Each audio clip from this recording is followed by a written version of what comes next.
Think about the nicest neighborhood you have ever driven through. The big houses set back from the road, the landscaping that costs more per month than most people's car payments, the driveways with 2 or 3 vehicles that together are worth more than the median American household earns in 3 years. You look at that street and you think, these people have money. Thomas Stanley spent decades studying exactly that assumption, and what he found was the opposite of what everyone expects. The neighborhoods that look the richest in America are often the ones where people have the least money saved. The people spending money to look wealthy and the people who are actually wealthy are not the same people. And understanding why those two groups are different explains more about money than almost anything else, because most people have been looking at the wrong signals their whole life. Here is the part that should change how you look at everyone around you. The anxiety you feel about your financial life, the quiet sense that you are behind, that other people have figured something out that you haven't, that the math will never quite work, is almost certainly coming from comparing yourself to people who are spending money to look wealthy rather than actually building it. You are measuring yourself against a performance. The person in the nicest car on your street may be the most financially fragile person on your street because they're spending most of their income on looking the part and saving almost none of it. Maintaining that lifestyle requires every dollar to stay in place. A layoff, a medical bill, a divorce, any one of those can blow up a lifestyle built on spending everything that comes in. The people who look unremarkable, who drive the paid-off car, skip the renovation, bring lunch, are the ones with the savings, not the people who look like they're winning, the people who look like they are not playing. Stanley's research, published in The Millionaire Next Door, tracked over 1,000 American millionaires across years of detailed financial interviews. What they found looked nothing like what most people picture when they think of a wealthy person. The median millionaire in his study drove a car that was several years old and had never paid more than $35,000 for a vehicle in their life. They lived in a house that was modest relative to their income.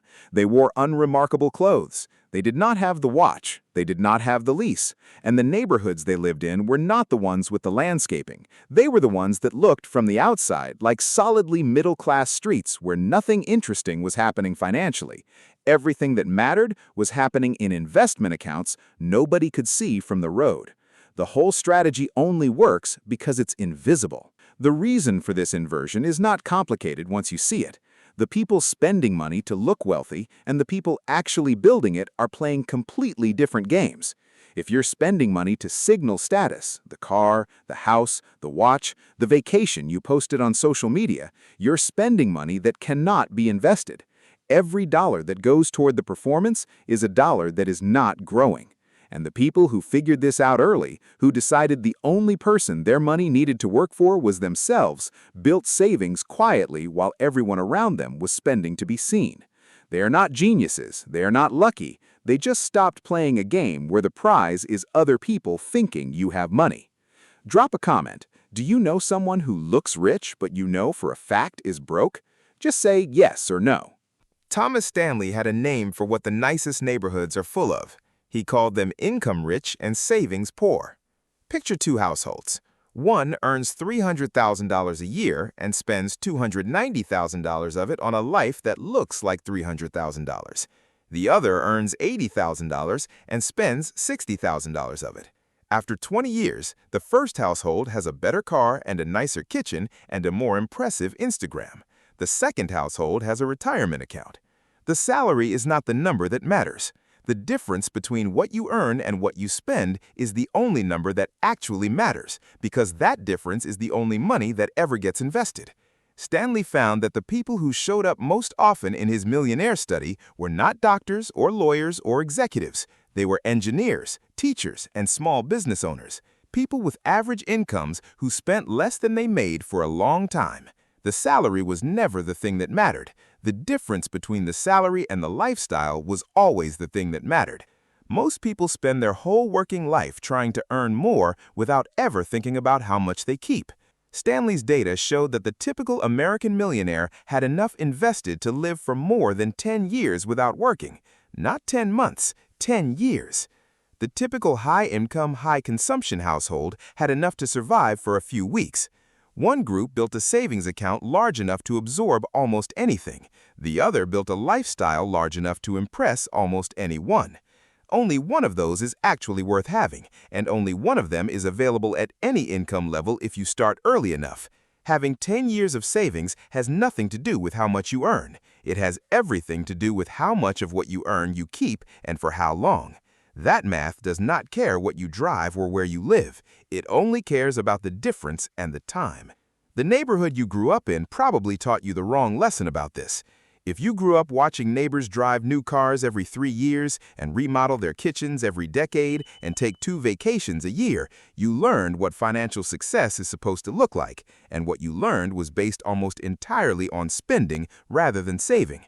You learned to read the signals, the car, the house, the clothes, and the watch as indicators of wealth when they are actually indicators of spending. Spending and wealth are not the same variable. In a lot of cases, they move in opposite directions. The person on your street who looks the most financially successful is often the most financially exposed. You have been taught to admire the performance. The performance is the trap. The math behind the performance is the part nobody runs out loud. The average new vehicle lease in 2025 runs around $600 a month for a mid-size car, and considerably more for anything that turns heads in a parking lot.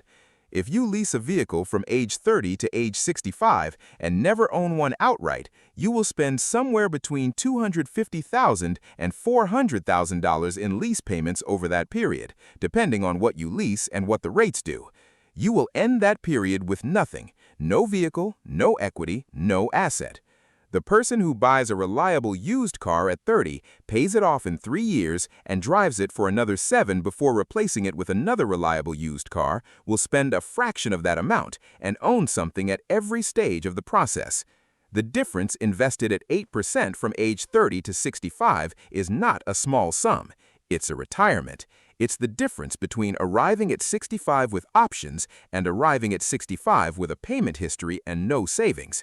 The lease feels manageable because the monthly number is designed to feel manageable. The total number over a lifetime is designed never to be discussed. The dealership does not show you the lifetime number. Nobody in that conversation benefits from you seeing the lifetime number except you, and you are the only person in the room who did not prepare for that conversation before you walked in. And it's not just the car. Some people have $10,000 sitting on their wrist telling time. In an index fund at 8% over 25 years, it becomes $68,000. The person wearing it made a choice about what that $10,000 was for, and the display case never showed them the other number. The kitchen renovation is the version of this that gets the most people because it feels like an investment in the house. A $45,000 renovation funded on a home equity line of credit at current rates does not cost $45,000. By the time the interest is paid, it costs closer to $67,000. And the $67,000 invested instead from age 46 to 65 is $250,000. The house does not go up in value by $250,000 because you redid the countertops. The retirement account does not care about your countertops at all. Every status purchase has a retirement price that the seller never puts on the tag, because if they did, you would need more time to think about it. The people who put that price on the tag themselves before they walked in are the ones building 10 years of savings. They are not more disciplined than you. They just ran a calculation the store was hoping you would not run. The practical version of this does not require a complicated system. Do not buy the car to be the person who has that car. Buy the car that moves you between 2 points reliably at the lowest total cost and drive it for 10 years or more. Do not buy the house that tells people you have arrived. Buy the house that costs significantly less than what the bank said you could afford and invest the difference every month. Do not upgrade anything because someone around you upgraded first. Raise your investment contributions every time your income goes up before you have a chance to get used to the extra money. Put every windfall into the market before it becomes part of your spending identity. And stop reading the parking lot as a financial statement, because the parking lot is a performance, and the actual financial statement is in an account nobody can see from the road. These are not new ideas. They're just the ideas that the people with the 10-year cushion actually followed while everyone else was doing something that looked more impressive. One more thing that Stanley documented that almost nobody talks about. The millionaires in his study were not people who gave up everything and lived like monks to get there. They reported higher levels of financial satisfaction and lower levels of financial anxiety than the high-income, high-consumption households.